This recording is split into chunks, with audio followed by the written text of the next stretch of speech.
saludos. Hoy vamos a conversar acerca de las tertulias como una expresión de indispensable relación social.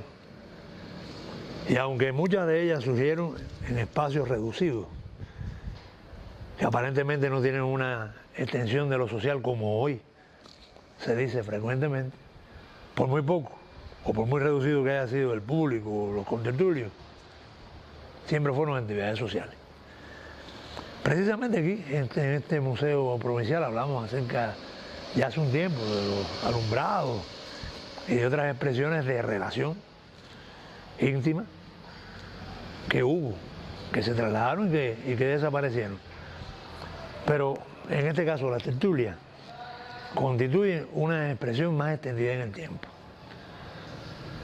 Consideremos que de una manera u otra los alumbrados y los velorios, de los que hablamos ya hace un tiempo, son también formas tertuliantes, aun cuando no sean suficientemente conocidas, porque lo de velorio y alumbrado fueron expresiones más bien tenidas en cuenta desde la perspectiva de lo rural, y lo urbano no ofreció ese tipo de posibilidad de intercambio o de reconocimiento.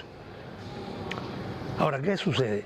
Que si analizamos, hacemos una valoración de cómo ha sido la evolución de esos intercambios, que incluso tuvieron un carácter mucho más cosmopolita, pudiéramos entonces asegurar algo, ¿no? Y es que este tipo de expresión intercambiante de necesidad de la cultura tuvieron diferentes expresiones, sobre todo distinguidas en esa relación de intercambio entre la perspectiva de lo más individual a lo más reconocido de manera pública. Y por eso, cuando el tiempo ha pasado, recordamos muchas de las tertulias que existieron en Santo Espíritu, que fueron el resultado de la relación de intercambio entre familias, que fueron el resultado también de la relación de intercambio de instituciones, que fueron la voluntad expresiva de dar a conocer aquellas cuestiones que no podían faltar del mundo individual hacia la experiencia colectiva. Y muchas tuvieron un carácter monotemático, porque hubo tertulias de trova, hubo tertulias de poesía, hubo tertulias que marcaron la multiplicidad de esos epicentros que se fueron a concentrar y a difundir, pero sobre todas las cosas a crear un ambiente, un clima de necesario compromiso con un grupo de personas interesadas en los temas.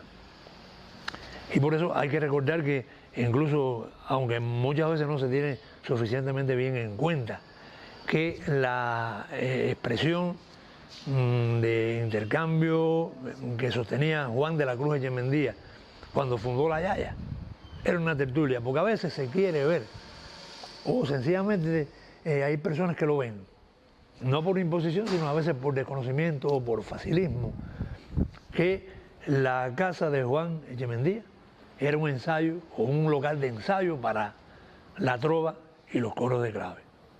También, pero sucedió que allí acudían también poetas, trovadores, personas de todos los intereses, y se hablaba de todo.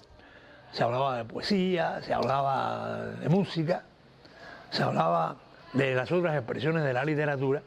Intercambiaban los sectores más humildes de la vida popular espirituana con esas personas que no eran de lo más popular, pero que eran personas realmente comprometidas con el mundo espiritual de Santo Espíritu, con la cultura espiritual.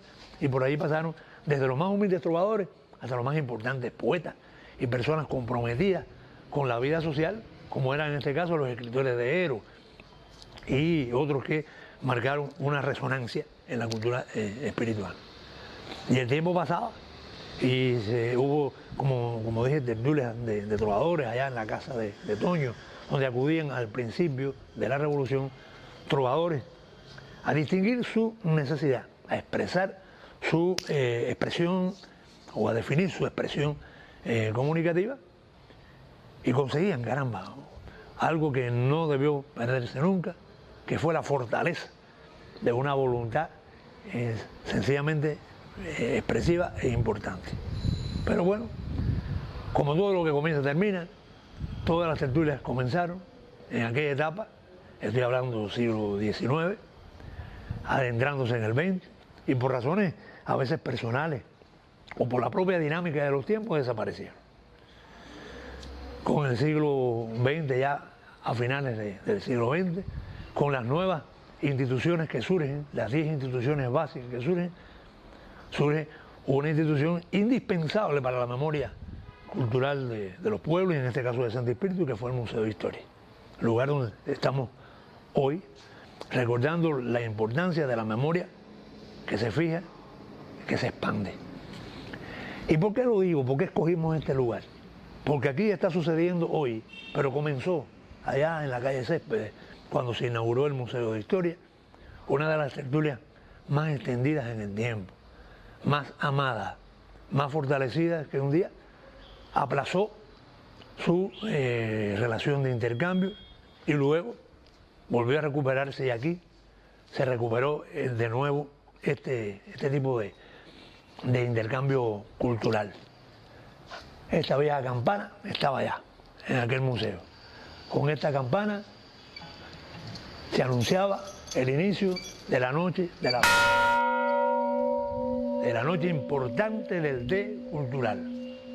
A mi modo de ver, una de las más profundas, extendidas en el tiempo, difundidas en el reconocimiento de todas las tertulias que institucionalmente surgieron. Y es verdad que es la institución la que la acoge, pero detrás de esto hay nombres a los que tendremos que ir algún día, nombres, individualidades de personas que hicieron posible, que gestaron el té cultural, y que a veces están olvidados. Y hoy se habla del té cultural, se habla de esa expresión donde transitaron con su obra las más importantes figuras de la cultura cubana. Allí estuvieron, por aquí siguen transitando, porque esa búsqueda de la relación de intercambio entre un público y un sujeto que es el emisor de tanto valor cultural no puede perderse nunca. Por eso se recuperó ese té cultural, que sigue siendo hoy una de las más importantes expresiones de la cultura cubana desde Santo Espíritu, sencillamente porque es un acto voluntarioso que tiene la memoria.